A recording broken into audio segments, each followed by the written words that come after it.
بسم الله الرحمن الرحيم والصلاة والسلام على أشرف المرسلين. السلام عليكم ورحمة الله. Institut 2RS. Mobilisation continue en période de guerre et de crise. Note 16.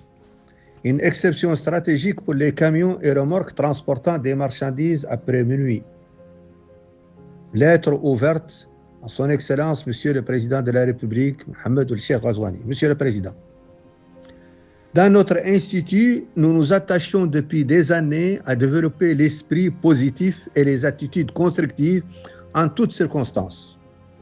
Cet esprit, précieux en temps de crise ou de conflit, nous permet de nuancer les difficultés et de proposer des solutions salutaires qui servent à la fois l'intérêt général et indirectement votre action politique. Depuis 6 ans, nous suivons cette démarche à votre égard, convaincus que la communication constructive ne doit pas être entravée, même pas par les contraintes ou embargos qui limitent la fluidité des échanges entre nous, à l'image de ce que le couvre-feu impose aux automobilistes. Proposition pour optimiser l'efficacité du couvre-feu. Nous reconnaissons que le couvre-feu est une mesure pertinente et opportune. Il rationalise les déplacements, renforce les devoirs civiques et sécurise la population. Cependant, nous proposons une exception stratégique, permettre aux camions et remorques transportant des marchandises depuis Nouakchott, Rosso ou Ouadhibou vers l'intérieur du pays de circuler après minuit. Les avantages sont nombreux. 1.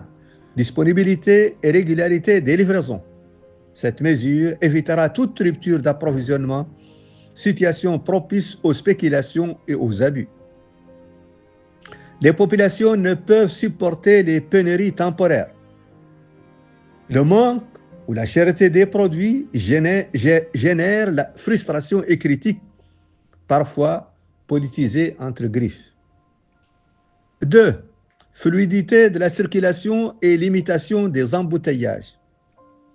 Les camions circulant la nuit après minuit accéléreront la rotation des flux de marchandises. Cette mesure réduit les embouteillages et diminue les risques d'accidents sur les routes nationales en séparant le trafic de marchandises du trafic diurne intense. 3. Optimisation des conditions de travail et de sécurité. Les véhicules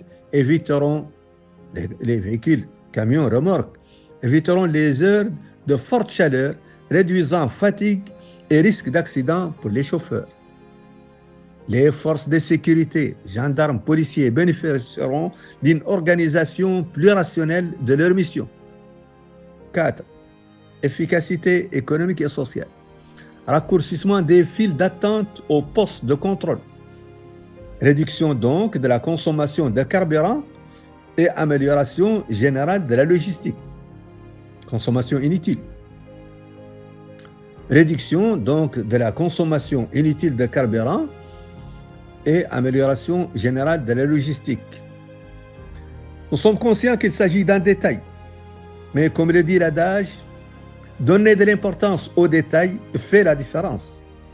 Ce petit ajustement aura un impact concret et significatif sur la fluidité, la sécurité, la disponibilité des produits et la perception positive de la population. En conclusion, Monsieur le Président, cette mesure ne va pas à l'encontre du couvre-feu. Elle le complète intelligemment au service de tous, tout en renforçant votre action politique et sociale. Veuillez agréer, Monsieur le Président, l'expression de notre profond respect et de notre dévouement pour l'intérêt général. Mohamed El-Hassan, président fondateur de l'Institut 2RS et de l'initiative Tebri Mauritanie, le 7 avril 2026. Wallahu waliyyu tawfiq. Je vous remercie.